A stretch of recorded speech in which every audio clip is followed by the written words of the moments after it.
আমার খুব শখ ছিল, আমি ব্যক্তিগতভাবে খুব বেশি আলোচকের আলোচনা শোনার সুযোগ পাই না।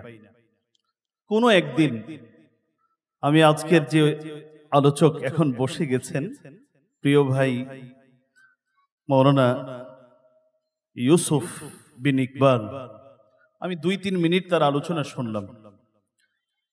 এরপরে আমি একটা সিদ্ধান্ত নিয়েছিলাম যে ভবিষ্যতে যখন মারকাজু ফাইজুল কোরআনের প্রোগ্রাম হবে আমি দাওয়াত দিব। এবং আলহামদুলিল্লাহ যাদেরকে দাওয়াত দেই অত্যন্ত সাদরে গ্রহণ করেন, ভালোবাসার সাথে গ্রহণ করেন। প্রিয় ভাইও সেভাবে গ্রহণ করেছে। আমি আপনাদেরকে একটু উদারত আহ্বান রাখবো, আলোচনাটা একটু মন দিয়ে শোনেন।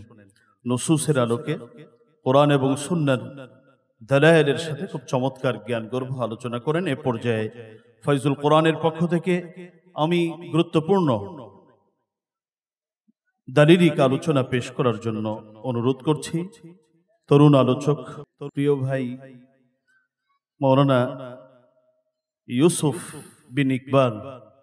আলহামদুলিল্লাহি কাফা ওয়া সালামুন আলা ইবাদিহিল্লাযীনা ইসতাফা আম্মা বা'দু ফাআউযু বিল্লাহি মিনাশ শাইতানির রাজীম। বিসমিল্লাহির রহমানির রহিম।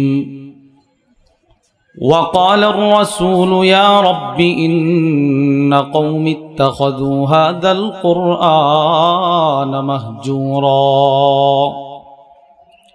صدق الله العظيم।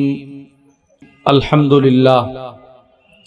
মারকাজু ফায়দুল কোরআন আল ইসলামী ঢাকার উদ্যোগে আয়োজিত আজকের ঐতিহাসিক তফসিরুল কোরআন মাহফিলের প্রথম রজনীর সম্মানিত সদর সভাপতি, ये मरकज़ फैज़िल कुरआन है, मंजूर खुदा का जलवा है, ये इल्म वही का फैज़ा है, ये नज़र फैज़ुर रहमा है।